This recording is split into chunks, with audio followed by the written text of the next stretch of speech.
Hi friends, കഴിഞ്ഞ ദിവസം നമ്മൾ അൺബോക്സ് ചെയ്തിട്ടുള്ള പടക്കത്തിനകത്തുള്ള ഡിജിറ്റൽ ബോംബ്സ് ആണിത്. ഇത് ഓരോന്നോരോന്നായിട്ട് പൊട്ടിച്ചു നോക്കാം. നമുക്ക് ചെറുതുനിന്ന് വലുതിലോട്ട് തുടങ്ങാം. അപ്പോൾ ആദ്യം നമ്മൾ ഫണൽ ബോംബാണ് ട്രൈ ചെയ്യാൻ പോകുന്നത്.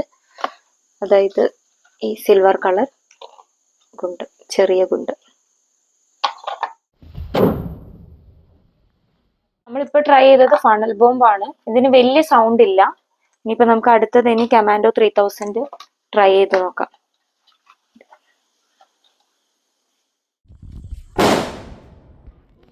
ഇതിന് അത്യാവശ്യം നല്ല സൗണ്ട് ഉണ്ടായിരുന്നു. ഇനിയിപ്പോൾ നമുക്ക് അടുത്തത് നോക്കാം. അടുത്തത് ഡ്രാഗൺ ഡിലക്സ് ബോംബ്.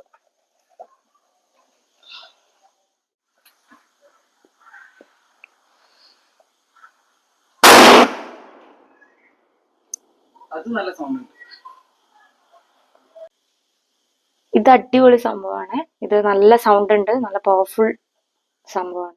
ഇനി അഗ്നി ബോംബാണ് ട്രൈ ചെയ്യാൻ പോകുന്നത്. ഇതിനി നോക്കി നോക്കാം.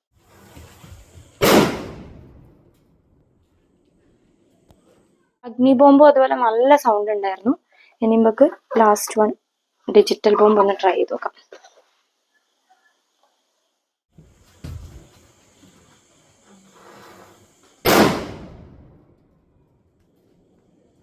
അപ്പം നമ്മളിപ്പോൾ പൊട്ടിച്ചത് ഡിജിറ്റൽ ബോംബാണ്. ഇത് അത്യാവശ്യം നല്ല സൗണ്ട് ഉണ്ട്. മൊത്തത്തിൽ പറയുകയാണെന്നുണ്ടെങ്കിൽ ഏറ്റവും നല്ല സൗണ്ട് ഉള്ളത് അഗ്നി ബോംബിനും അതുപോലെ തന്നെ ഡ്രാഗൺ ഡിലക്സിനുമാണ്. പിന്നെ പറയുമ്പോൾ ഇതാണ് ഏറ്റവും വലുതെങ്കിലും കൂടിയിട്ട് ഇത് രണ്ടിനുമാണ് ഏറ്റവും നല്ല സൗണ്ട് ഉള്ളത്. പിന്നെ ഫണൽ ബോംബ് അത്ര സൗണ്ട് ഇല്ല, ചെറുതാണ്. ഇതിൻ്റെ എല്ലാത്തിൻ്റെയും ഫ്യൂസ് നല്ല ഫ്യൂസാണ് കേട്ടോ.